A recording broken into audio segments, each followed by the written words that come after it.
ಉತ್ತಮ ಸಮಾಜಕ್ಕಾಗಿ ಮಕ್ಕಳಿಗೆ ನೈತಿಕ ಶಿಕ್ಷಣ ಅಗತ್ಯ.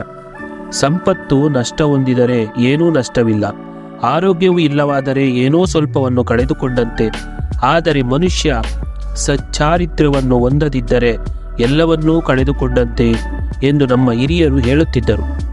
ಇತ್ತೀಚಿನ ದಿನಗಳಲ್ಲಿ ಹೆಚ್ಚಾಗುತ್ತಿರುವ ಹಿಂಸೆ, ಅಪರಾಧಗಳು ಇತ್ಯಾದಿಗಳಿಗೆ ಈಗಿನ ಪೀಳಿಗೆಯ ಮಕ್ಕಳಿಗೆ ನೈತಿಕ ಮೌಲ್ಯಗಳ ಬಗ್ಗೆ ಹೆಚ್ಚು ತಿಳುವಳಿಕೆ ಇಲ್ಲದಿರುವುದರಿಂದ ಉಂಟಾಗುತ್ತಿರುವ ಸಮಸ್ಯೆಗಳು ಎಂದು ಹೇಳಬಹುದು. ಸತ್ಯಂ ವದ ಧರ್ಮಂ ಚರ ಎಂಬ ಉಪನಿಷತ್ತಿನ ಮಾತಿನಂತೆ ಪ್ರತಿಯೊಬ್ಬ ಮನುಷ್ಯನು ಉತ್ತಮ ಜೀವನ ನಡೆಸಲು ಪ್ರಾಮಾಣಿಕತೆ, ಅಹಿಂಸೆ, ಸಮಯ ಪಾಲನೆ, ಹಿರಿಯರಿಗೆ ಗೌರವ ನೀಡುವುದು, ಸತ್ಯಸಂಧತೆ, ಇತರೆ ಮೌಲ್ಯಗಳ ಅರಿವು, ಅವುಗಳ ಪಾಲನೆ ಅತಿ ಅಗತ್ಯವಾಗಿದೆ. ಇಂದಿನ ಮಕ್ಕಳೇ ಮುಂದಿನ ಪ್ರಜೆಗಳು.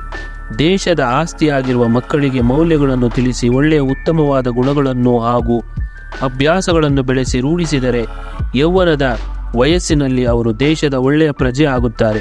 ಹಾಗೆಯೇ ದೇಶದಲ್ಲಿ ಹಿಂಸೆ, ಅಪರಾಧಗಳು ಕ್ಷೀಣಿಸಿ ಉತ್ತಮ ಸಮಾಜ ನಿರ್ಮಾಣವಾಗುವುದರಲ್ಲಿ ಯಾವುದೇ ಅನುಮಾನವಿಲ್ಲ. ಬೆಳೆಯುವ ಸಿರಿ ಮೊಳಕೆಯಲ್ಲಿ ಎಂಬ ನಾಣ್ಣುಡಿಯಂತೆ ಮಕ್ಕಳಲ್ಲಿ ನೈತಿಕತೆಯ ಚೌಕಟ್ಟನ್ನು ರೂಪಿಸಬೇಕಾದರೆ ಮೊದಲ ಹಾಗೂ ಅಂತಿಮ ಕಾಳಜಿ ಶಿಕ್ಷಣದ್ದೇ ಆಗಿದೆ. ಶಿಕ್ಷಣದ ಅಂತಿಮ ಗುರಿ ಹಾಗೂ ಆಂತರಿಕ ತಿರುಳು ಚಾರಿತ್ರ್ಯ ನಿರ್ಮಾಣವೇ ಆಗಿದೆ ಎಂಬ ಪ್ಲೇಟೋನ ನುಡಿಯ ನೈತಿಕ ಶಿಕ್ಷಣದ ಅತಿ ಅಗತ್ಯವನ್ನು ಒತ್ತಿ ಹೇಳುತ್ತದೆ. ಪಾಲಕರು ಜೀವ ನೀಡಿದರೆ ಶಿಕ್ಷಣ ಜೀವನ ರೂಪಿಸುತ್ತದೆ. ಮಾನವ ಇಂದು ವೈಜ್ಞಾನಿಕವಾಗಿ ಪ್ರಗತಿ ಹೊಂದಿದ್ದರೂ ಮಕ್ಕಳ ಭವಿಷ್ಯ ರೂಪಿಸುವಲ್ಲಿ ಕುಟುಂಬ, ಶಾಲೆ, ಸ್ನೇಹಿತರು, ಸಮಾಜ, ಮಾಧ್ಯಮಗಳ ಪಾತ್ರ ಮಹತ್ವದ್ದು.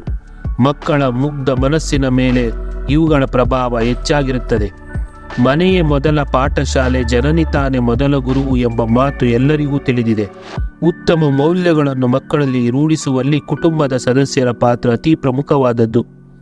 ನಮ್ಮ ದೇಶ ಕಂಡ ಮಹಾನ್ ಚೇತನಗಳಾದ ಸ್ವಾಮಿ ವಿವೇಕಾನಂದ, ಮಹಾತ್ಮ ಗಾಂಧೀಜಿ, ಸುಭಾಷ್ ಚಂದ್ರ ಬೋಸ್, ಛತ್ರಪತಿ ಶಿವಾಜಿಯವರ ತಂದೆ ತಾಯಿಯರು ಅನುಸರಿಸಿದ ಮೌಲ್ಯಗಳ ಪ್ರಭಾವದಿಂದ ಎಂಬುದನ್ನು ನಾವು ತಿಳಿಯಬೇಕು.